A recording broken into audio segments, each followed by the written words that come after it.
Hello ladies and gentlemen, and welcome to a new episode of Eve Echoes. Tonight on the show, we're going to have a little bit of fun using this sweet little baby that I just put together. It's a Talwar, a steep Minmatar, one of the Minmatar destroyers that focuses on a missile deployment.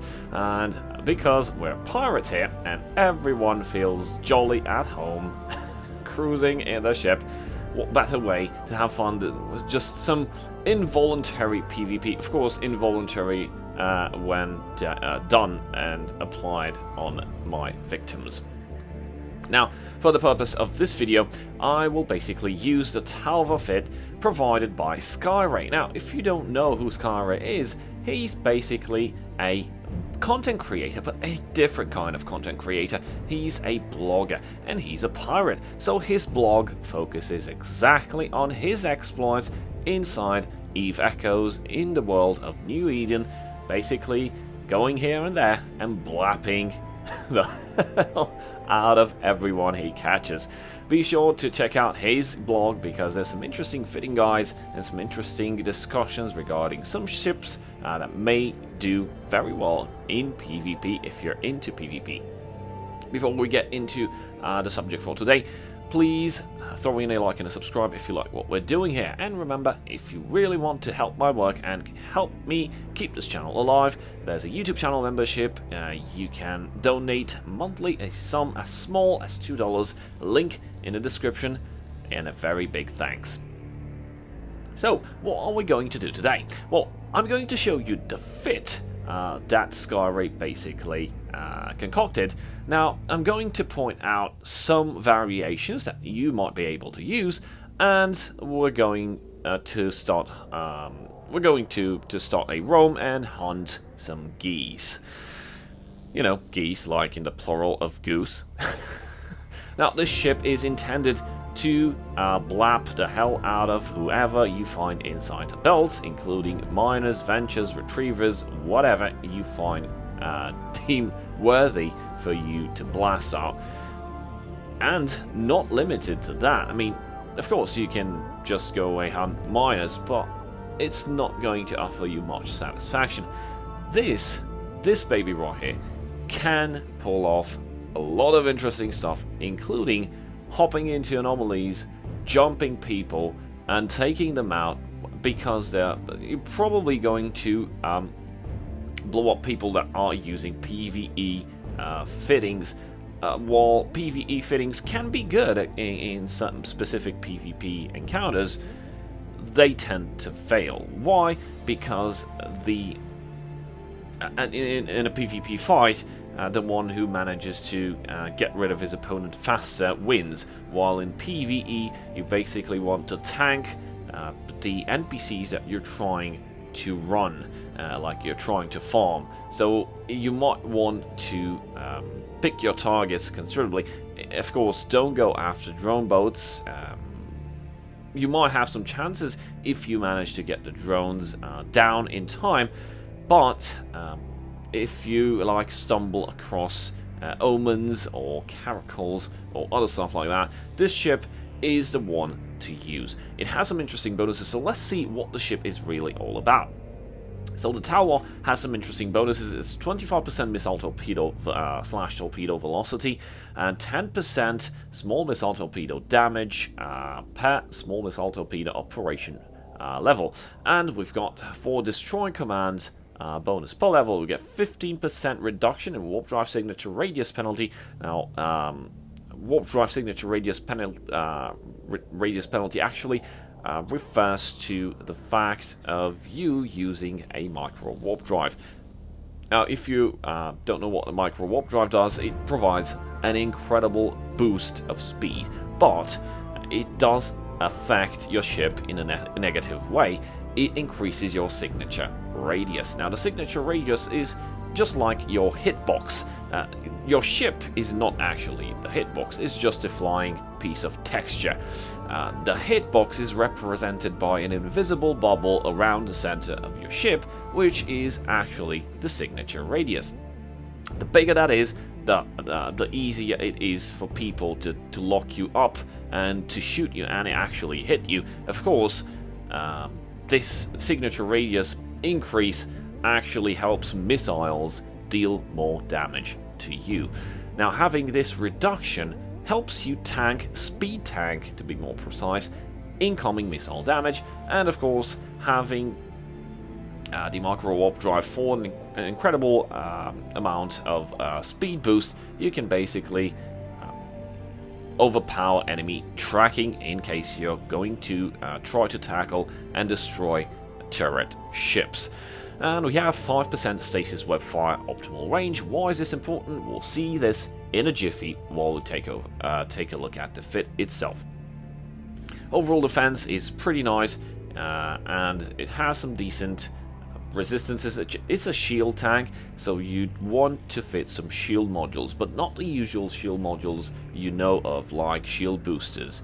Those are mostly for PvE or for special ships that actually are able to sustain using, I don't know, Nosferatus and stuff to sustain the cap and to boost incredible amount of HP. Now, it's not the case here because frigates, destroyers, they're pretty flimsy, and the repad doesn't actually help that much. What you are looking for is for a buffer. If you remember, we've talked in the beginning, your aim is to get rid of your opponent faster than he can get rid of you. So to help with that, we have some shield modules. We've got extenders instead of boosters. So as you can see, DPS, I'm inside of station, so I don't have any damage mods active to have a fake DPS, as some might say. I have 150 DPS just by the missiles, and I have, just a second, hold tab Mark 7 small missile launcher, dealing 50 DPS each across a varied spectrum of resistance. As you can see, 147 across every resistance type. Now, the optimal range, actually, the range for the missiles is 28 kilometers. Bear keep this in mind because it's an important detail. On the mid slot, we've got one Mark 7 stasis webfire, and as you can see, the optimal range for the stasis webfire is actually different than its base stat because of the ship bonuses. I get extra range on the stasis webfire, meaning I can web something at a greater distance than what my enemy might be able to apply to me as well, like using a stasis webfire against me.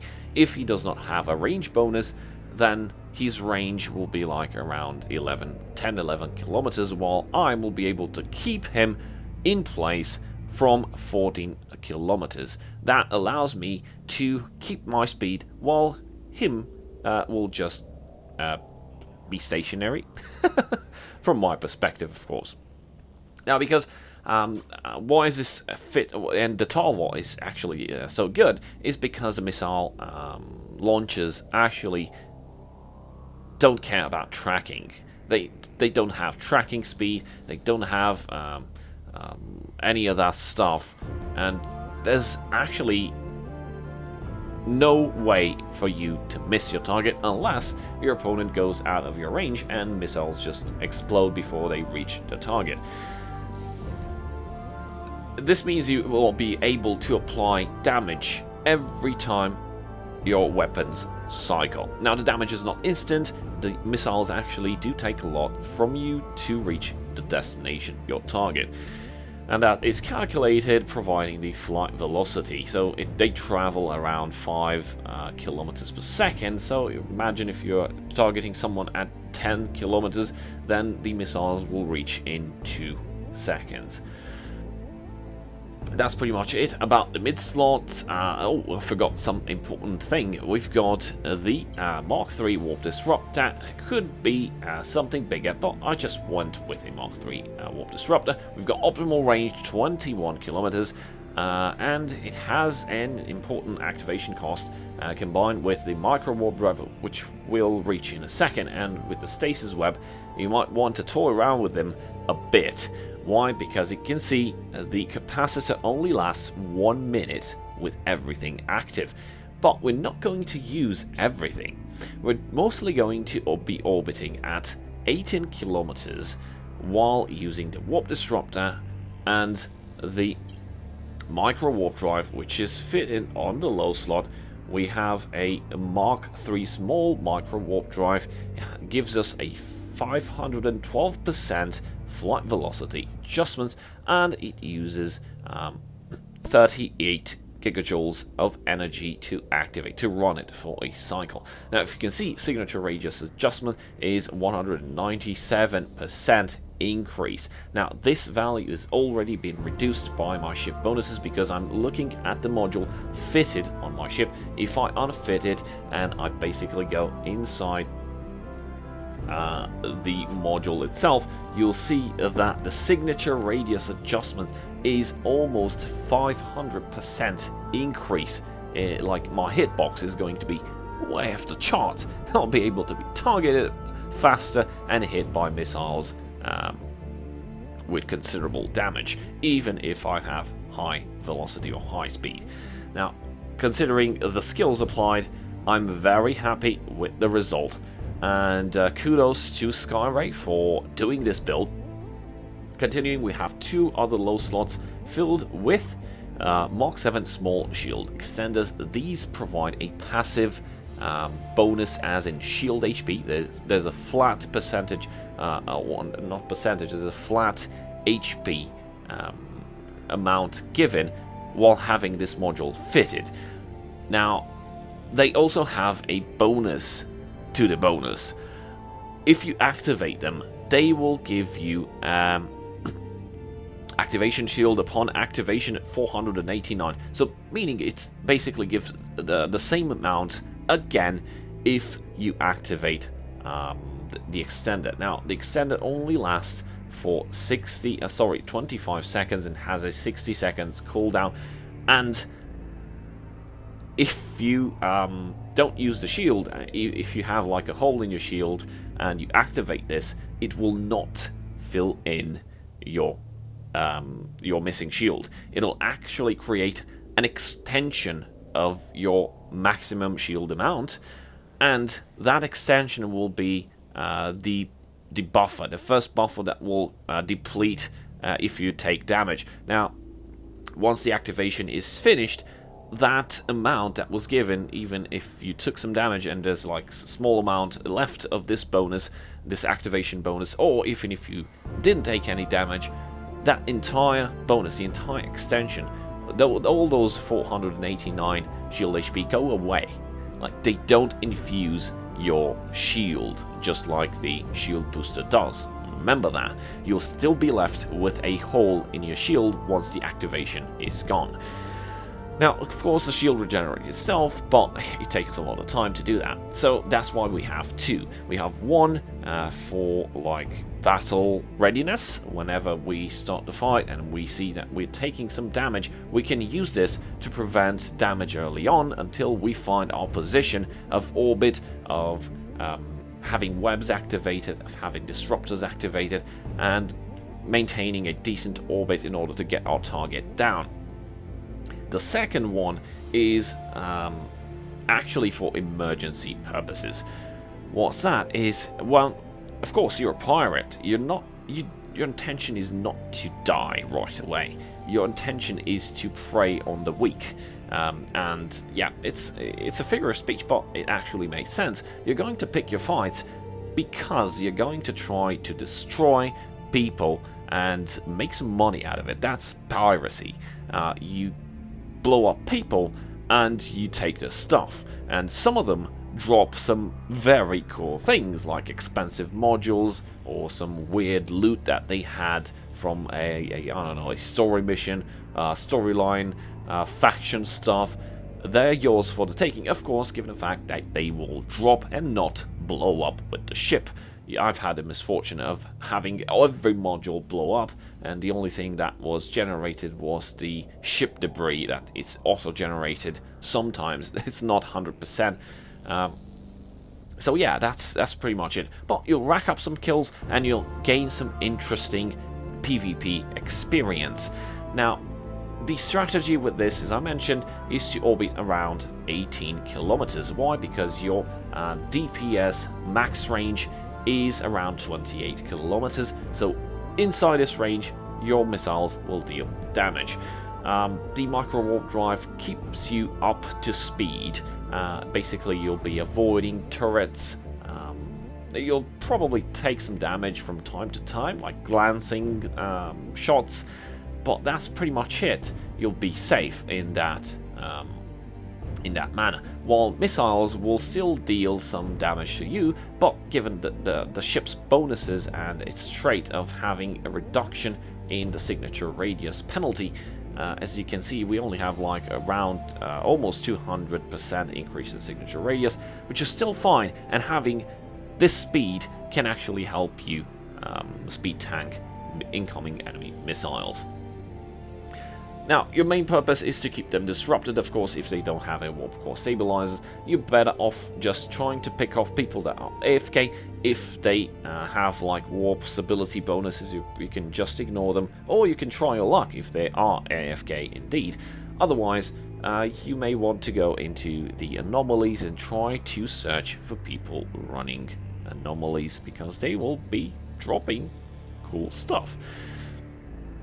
Why the web? Well, basically, when something tries to get inside your range and is faster than you, you can activate your web and keep it in place, so it's still at the edge of its capabilities. You can basically do this against interceptors, or against like executioner 2s or condors 2. Actually, condors 2 are a bit more nasty, because they can kite from a considerable distance just like you, while the executioners are usually using close range weapons, trying to close the gap and chop your shields up to bits with those lasers. But fear not, webs on on a frigate will basically keep it in place. Combine that with your outstanding damage. This is very good DPS, and 150 DPS is not something that many people can tank, especially PvE fits. So that's pretty much about the ship itself. I could point out that I did indeed added some rigs, even though it's not recommended to have rigs, because you'll probably lose the ship at one point. Every ship in Echoes has an unknown expiration date, so whatever you invested in, you can lose it tomorrow, 1 minute later, or after, I don't know, a successful campaign of 1 month of pillaging and plundering. I added 2 rigs because I actually considered that I really needed some more damage and some more DPS output to get rid fast of targets that may pose a problem.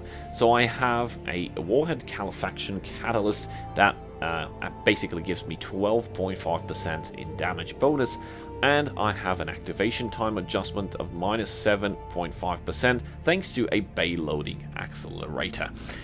This was everything you wanted to know about rigs and ship fittings. My opinion, if you want to variate this fitting, you can replace one of the small shield extenders and probably add a ballistic control. Your damage will raise up even more, and you'll also have the possibility of some burst damage. But be wary, both the ballistic control and the warp disruptor and the stasis web were used when necessary, and the shield extender and the micro, I think I already mentioned micro warp drive, they're gonna eat up your capacitor pretty fast. So if you're in a fight and you're using micro warp drive and the warp disruptor already, and you try to gain a burst of DPS and you activate your ballistic control system, you might find yourself in a position that you are unable to activate the shield extender because you are out of cap. You will have insufficient capacitor battery to activate the shield extender. By the way, the shield extender eats up a lot on its activation cost. It's 140 gigajoules, and the ship itself has, just a second, capacitor has 420 gigajoules, so that's almost a quarter of your entire battery. So be mindful of that. Use these when necessary. Try to maintain some cap management in order to I don't know, don't run out of juice, of course. If you find somebody that is going to nuke you or use Energy Nosferatu, if you don't have the capabilities to take it down fast, the best option is to kite it outside of Energy Nosferatu range, which is, for the medium Nosferatu, is around 14 kilometers. Actually, the optimal is 8 kilometers plus some 4 kilometers fall off. That's 12 actually, 12 kilometers. So if you kite orbit outside of that range, you'll be pretty fine regarding having your capacitor drained. These are the strategies. This is the fit. This is pretty much how you'd like to fly it. So what can I say? Happy hunting, and let's see what we can catch.